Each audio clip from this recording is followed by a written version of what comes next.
correction du sujet concernant la fusée. À l'intérieur de ce sujet, il y avait des notions de programmation, des notions de chaîne d'énergie, chaîne d'information, et aussi un peu de notions de fonction en lien avec l'objet technique. Maintenant, nous allons passer directement à la correction sur mon ordinateur. Donc, concernant la position du satellite sur le lanceur, il fallait savoir qu'il était soit dans la coiffe, soit dans l'étage supérieur. Ensuite, pour la question qui était si le satellite avait ses panneaux solaires dépliés ou repliés, c'était bien sûr replié, bien sûr, parce qu'il y a un petit souci d'encombrement. Et enfin, le principe de phase de décollage, c'est bien sûr la phase d'action-réaction. Passons au niveau du programme. Donc le programme, c'était mettre le compte à rebours à 10, parce que le but c'est un compte à rebours. Donc on passe de 10 et on va jusqu'à 0 pour qu'il puisse décoller.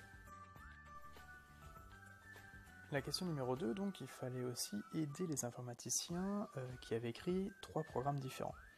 Alors il y avait A, B, C, il fallait choisir celui qui n'allait pas du tout fonctionner, c'était le A. Alors pourquoi le A? Parce que le compte à rebours en fait, c'est marqué compte à rebours, mettre compte à rebours à 0. C'est pas le but. En aucun cas sinon il va y avoir réellement un compte à rebours. La question suivante donc c'était marqué comme quoi on voulait stopper le compte à rebours à 5 secondes avant le lancement. Alors pour le programme B, il fallait remplacer le si compte à rebours égale à 0, alors, donc là il fallait remplacer le 0 par 5. Et là il y a une petite erreur là, sur ma correction, hein, c'est pas le programme A parce qu'on a dit que celui-là était faux, c'était le programme C donc. Il fallait remplacer le répéter 10 fois, tout simplement par répéter 5 fois. Ensuite, là, on va passer concernant les fonctions et les solutions techniques.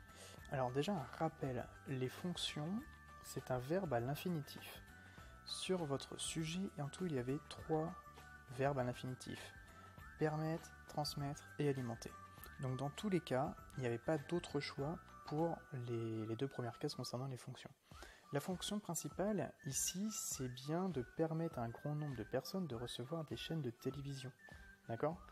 Pour ça, on a 2 fonctions techniques. La première, ça va être d'alimenter le satellite en énergie, avec comme solution technique, bien sûr, les panneaux solaires et la batterie. Et enfin, on avait aussi le transmettre le signal, en quel cas, là, on avait l'antenne de réception et ensuite l'antenne d'émission.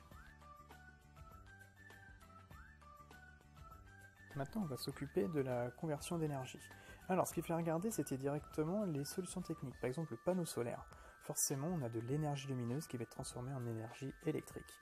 Un moteur, là c'était des moteurs électriques, hein, il n'y avait pas de carburant dans un satellite, donc c'était énergie électrique en énergie mécanique.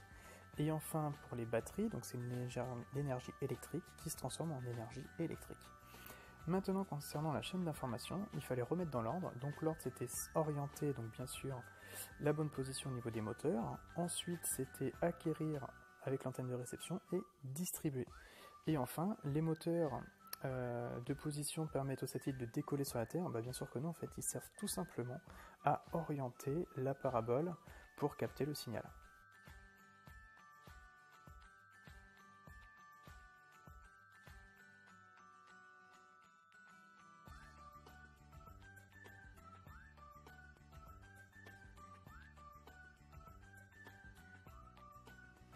J'espère que vous avez mieux compris maintenant et que la vidéo vous a plu. À une prochaine!